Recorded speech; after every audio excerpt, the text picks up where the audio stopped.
Magandang araw pong muli sa inyong lahat. Babalik ang inyong lingkod. Konting kaalaman at gabay sa ating pang-araw-araw na buhay. Kamusta na po kayo?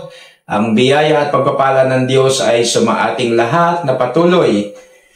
Talakayin lang po natin sa maiksing sandali yung pinamagatang Do More for the Glory of God. Do more for the glory of God. Bibigay ko lang yung acronym ng MORE. Ito po'y napakaganda. Tinalakay na po ito dati ng aming mahal na presidente na walang iba kundi si Dr. Greg Lyons. So, gusto ko pong i-share sa inyo sa mga hindi nakarinig nito. Ito po, acronym ng MORE. Do more for the glory of God. Yung letter M po stands for mature more. Na bilang mananampalataya, dapat tayo ay patuloy na lumalalim na sa Panginoon, tumatatag, nagmamature, lumalago sa pananampalataya. Hindi pwedeng nananatili tayong baby Christian o kaya matitisurin o kaya nakatingin lagi sa tao. Mature more.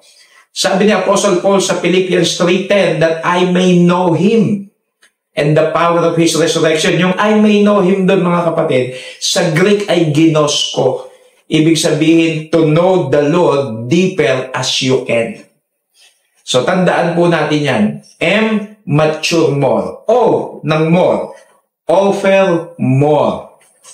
Pag mananampalataya ka, matagal ka ng mananampalataya, dapat ultimo ang pwede nating ipagkaloob sa Diyos ay nadadagdagan, hindi po pabawas. Okay? Ito, sa sinasabi ko nga ito at sasabihin ko sa aming kongregasyon, sa mga mananampalataya. Kung kayo'y matapat na nagtatites, praise the Lord for you. Napakatapat nyo sa tithing, pagpalain kayo ng Diyos. But let me tell you this, sa tithes na binigay nyo, wala pa kayong ibinibigay sa Panginoon kasi ibinalik nyo lang yung para sa Kanya. Kaya napakahalaga after tithes, doon ka palang nagbibigay ng talagang galing sa'yo at dapat nating maintindihan yan. Kaya yung O, offer more. Okay? Dalawang letra na lang po. Pangatlo ay yung letter R. Do more for the glory of God. Letter R, reach out more. Ibig sabihin, ang daming kaluluwang nag-aantay sa atin, ligaw na kaluluwa, mga unbelievers, maraming aanihin, kakaunti manggagawa, baka kulang tayo sa sipag, baka mismong mahal natin sa buhay, kasama na natin sa kasambahay, hindi natin naaakay sa Panginoon, hindi nababahagi na ng Ibanghelyo, o kaya naturingang church tayo, pero ang tamad-tamad nating mag-evangelize. Wala tayong ka-effort na mag-akay ng kaluluwa. R, reach out more. Nag-aantay lang po sila. Ako, naranasan ko na sa pag-i-evangelize na sinasabi ng iba, Pastor, ba't ngayon ko lang narinig yan? Ang ganda pala. Ibig sabihin, hinog na yung aanihin, nag-aantay na lang. So, mature more, M, offer more, O, letter R, reach out more. And last, letter E, engage more.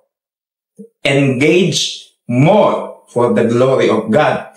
Marami po tayo pwedeng i-engage. Pwedeng tulungan natin yung mga nagba-Bible study. Tulungan natin yung mga naglilinis sa church. Tulungan natin si pastor sa ibang ginagawa niya. Marami, mga kapatid, tulungan natin ang ministry ng patungkol sa mga kids ministry. Tulungan natin ang youth fellowship. Anything na pwede nating i-engage para sa gawain ng Panginoon, sa paglago ng gawain sa ikaluluwalhati ng Diyos. So, tandaan nyo po itong acronym ng MORE, napakagandang makita sa ating mga ministry at buhay at bilang mananampalataya. Mature more, offer more, reach out more, engage more. So muli, I hope kinapulutan natin kahit konting aral. Do more for the glory of God. Ito po ang inyong lingkod, ang Peking Kano.